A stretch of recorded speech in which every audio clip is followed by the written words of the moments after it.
What's up, guys? TCMuze. If you guys are down with it, let's get into some new retro soul. Let's check it out.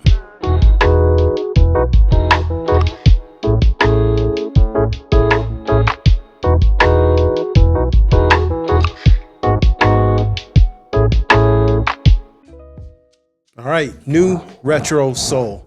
Now, this is a genre that I like to explore because it has some elements that I'm fond of. Some of the elements that this new retro soul encapsulates are acoustics, organic sounding instruments, things being in a space. And of course, I like that the bass line gets a little more room to shine. Let's jump in and get into it. First thing we're gonna do is look at our selection of instruments. So like I said, we wanna keep it acoustic. So the first thing that we're gonna look at is the drums. I pulled up Native Instruments, Kareem Riggins drums, and we have this Absolute 5/4 kit. Let me give you a taste of what it sounds like.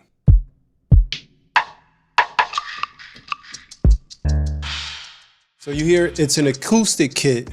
However, it does have a little bit of a modern vintage edge, I would call it.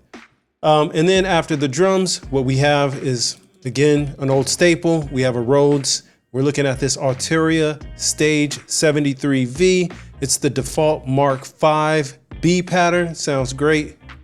And then we have this Rickenbacker bass that we're using from Native Instruments.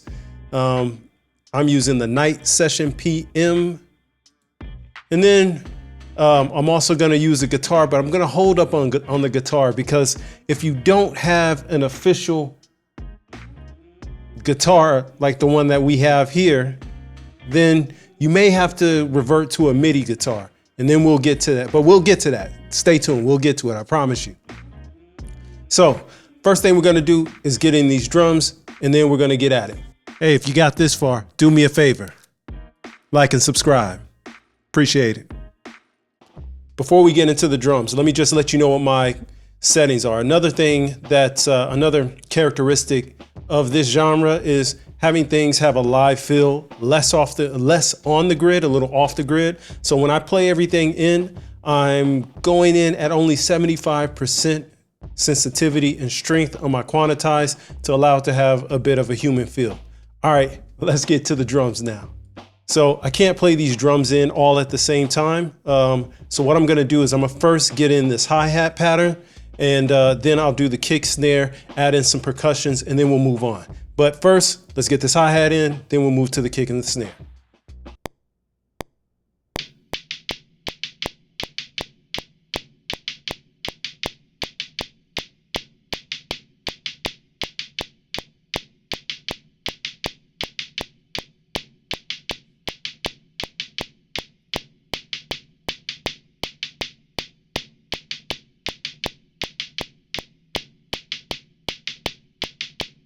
So as you can see, I programmed all 8 bars instead of just taking 1 bar or 2 bars of the same pattern and repeating it. This gives it a more human feel to have like velocity changing throughout the whole 8 bars. Let's get to this kick and snare pattern.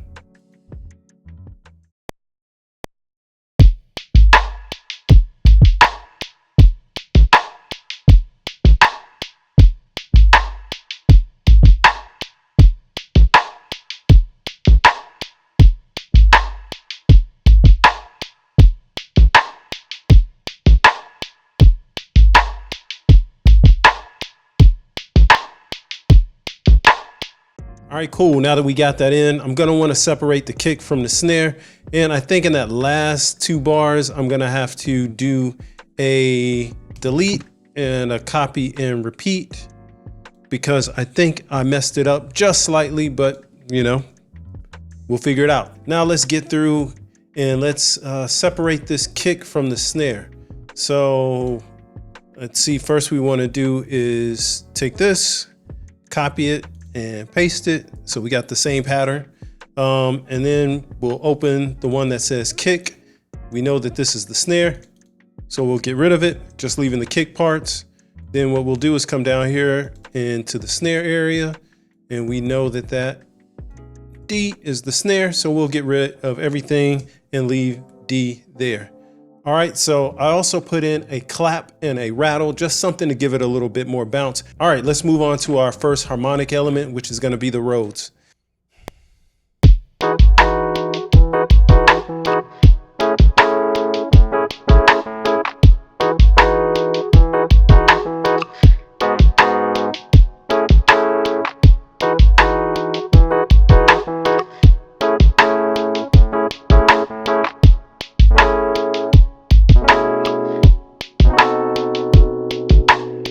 All right, cool. Now that we got those chords in there, let's break them down.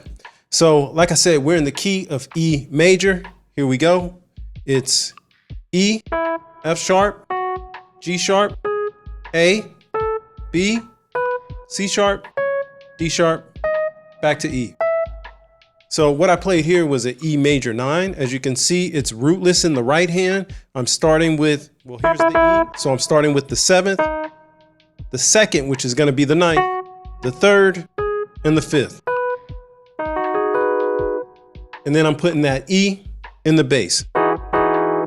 Then I go to an A major 7. Right hand is in root position. Left hand, A in the bass. Then we go back to that E major 9. And then instead of going back to the A major 7, we go down a half step down to this G sharp minor 7, right? And then back up to the A major 7. Then we play the same pattern again with that E major 9. Again to the A major 7. But we stay here. And then what we do is play one of my favorite chords, a dominant 13 sus4 chord, which basically is an A major in the right hand over a B in the left hand. So from one chord to the other, the right hand doesn't change the shape. So it's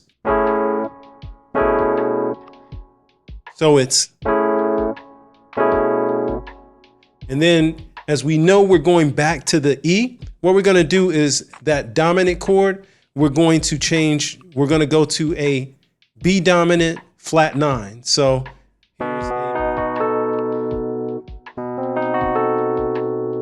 what that does is that gives us the right amount of tension and it pulls us right back to that E.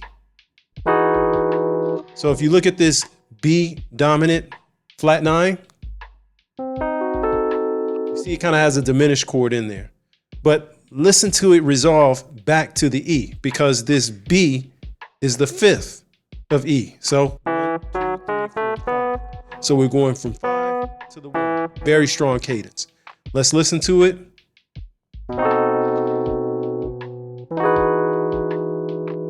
Isn't that a nice resolution? All right, now let's move on to the bass.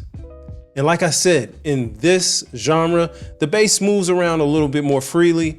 It kind of just gives another harmonic element instead of just holding down the fundamental. Now, for here, we're going to use the fundamentals, but we're going to use it with a little bit of rhythm. Let's get into it.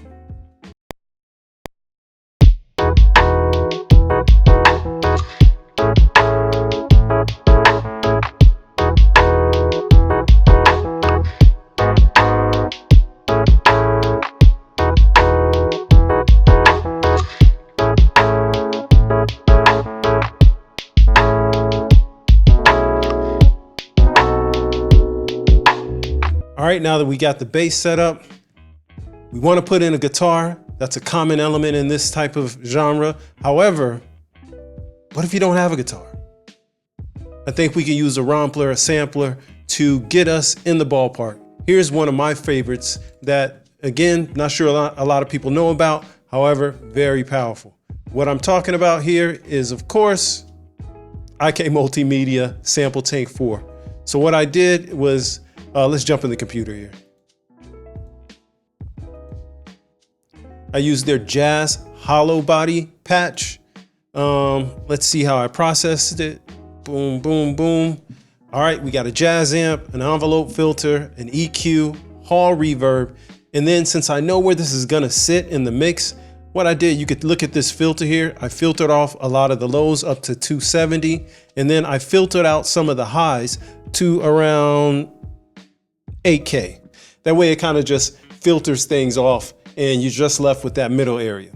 Then after that, I picked up IK Multimedia's mix box. And what I wanted to do was give it a little bit of a worn sound. So I put in this tape cassette. I put in basically a gate.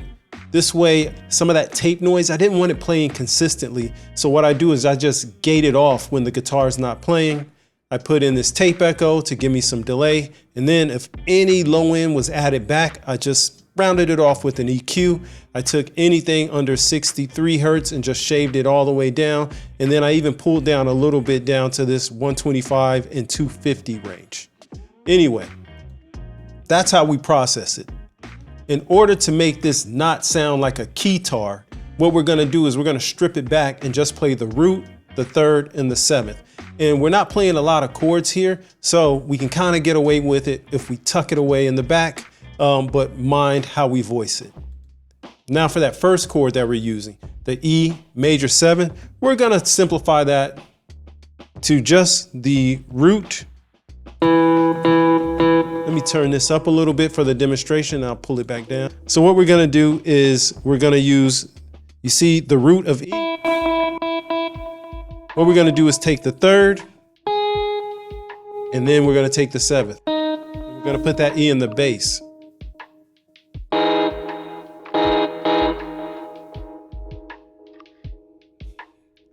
Then we move to the A, and here's the crazy thing. We just move this E up to the A, and then we move this D sharp to a C sharp, and here we go. And now we have the third of an A major chord, and we also have the seventh of an A major chord. You know, the other chord that we're using is that G sharp minor 9, or excuse me, the G sharp minor 7. So for that, we just shift everything down. There's the G sharp, there's the root, there's the minor third right there, this B, and then we have the minor 7th, this F sharp. So you know we're going from that G sharp minor to the A major. Then you know for that sus 13, excuse me, and then you know for that dominant 13 sus 4 chord, we're just gonna stay here with this A major shape. And then for the last part, we're just gonna play the of that B dominant. We're gonna play the root. We're gonna play the third, and then we're gonna play the dominant 7. Let me play it in for you. I'm gonna turn this back down to where I think I want it. Yeah, it's currently too loud because we want to duck it back.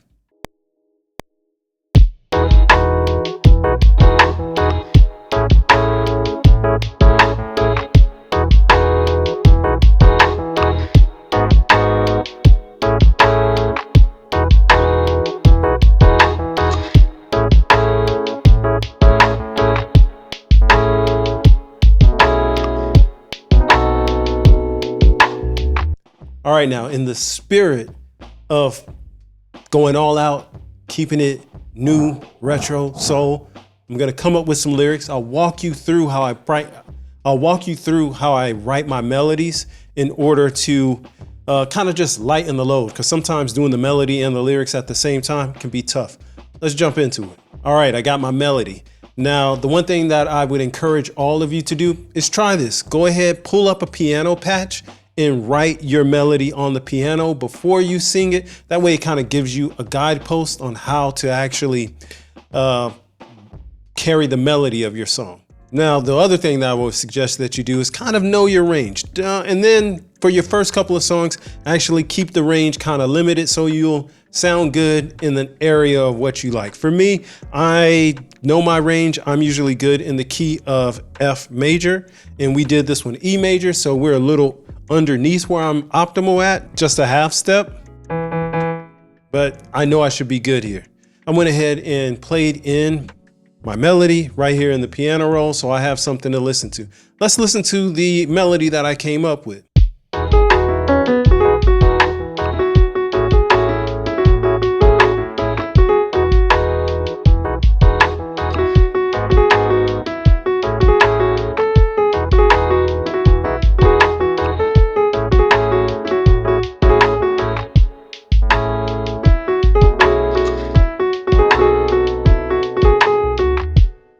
Let me walk you through my process here. What I usually do is I'll take the lead line and I'll record it 3 times back to back without any stopping. And then from there, I'll comp my vocals. As you can see here, I have all 3 takes broken out here. Let's get a little closer. And what I did was I selected which one of the takes sounded best for each line. So as you can see here, I'm breaking up every other line. You know, I'm breaking up a line here. I said, okay, take 2 was better here. Take 1 was better for this section. And then so on and so forth. And then from there, what I did is I put a crossfade in on every one of these little separation marks where I chose a different take. All right, and for processing my vocals, I kept it kind of basic. I used the EQ, pulled out some lows, and of course, added some highs. Then I did some compression with the IK Multimedia T-Rax Black 73. And finally used the T-Rax White 2A, the LA2A emulation. And then on each of these, I'm doing about 3 dB of gain reduction. All right, now I'm going to take you through the background vocals, which are basically some harmonies that I recorded. I went through here, I stripped out all of the silence. I did 2 takes of one harmony and then 2 takes of another harmony. The bottom 2 are basically kind of low octaves of the first harmonies. That way it kind of just gives a little extra weight to the background vocals and background harmonies. As you can see, I cut out all the silence, and in order to make the harmonies a little more cohesive with the start and the finish of them, I put in some fades in order for them to fade in and fade out at the same time. One thing that people do sometimes is use Vocal Align or some type of alignment software. Usually I find if I do these little fades, it works just as well with minimal effort. Now for these background vocals, I didn't do much here. I used wave tunes on them and just kind of tuned them a little harder than what I would have tuned my lead vocal, just because they're going to be tucked. Also with the lead vocal, as you can see, I didn't use auto-tune on the lead vocal, but what I did do is if I go in here, I can show you my pitch correction. All these red lines are where I nudge the pitch ever so slightly just to get it correct on pitch. And I did that by comparing it to the MIDI that I had already input. So let's grab the MIDI and I can show you them side by side. So now this is a little bit of a tedious process, but I went through and I said, okay, let me match these. What I'm going here in my vocals, you can see the waveforms behind it, but these are the pitches. Let me make sure these match to what I've already played out here in the piano roll. And as you can see, for the most part, I've already set it up. You see I have that A flat here, starting on A flat. I go down, I end about B. And you can see I'm ending here at about B on this note. And then we just do that so on and so forth for the entire song. This is a tedious process, but once you get the hang of it, you're usually good. That's why this little guide rail here that we put in the piano roll is basically a lifesaver, or at least a time saver when it comes to actually pitching your vocals. The blue line means I didn't touch them. There's a lot of vibrato there. That's a natural vibrato that I wanted to keep, so I left it in there. No big deal. Other parts, as you can see, I touched a lot of them, but they were just nudges. Like I can take this section here and delete it. And you can see I'm right here on this this F sharp right here. If I hit delete, it'll show you where it was originally. So only slight difference. I just wanted to put it a little bit more spot on. All right, I think that about wraps it up. New retro soul, told you about the elements, the putting it in a space, the acoustic, the organic vibe that you want to get, the bass line playing a more prominent role instead of just sitting in the pocket. It kind of gives a groove, but and also getting some vocals on top of it. I encourage you all, Record your own vocals, even if you mute them at the end. I think it's good. It's good practice. Anyway, without further ado, let's hear this out. And of course, till next time, stay up.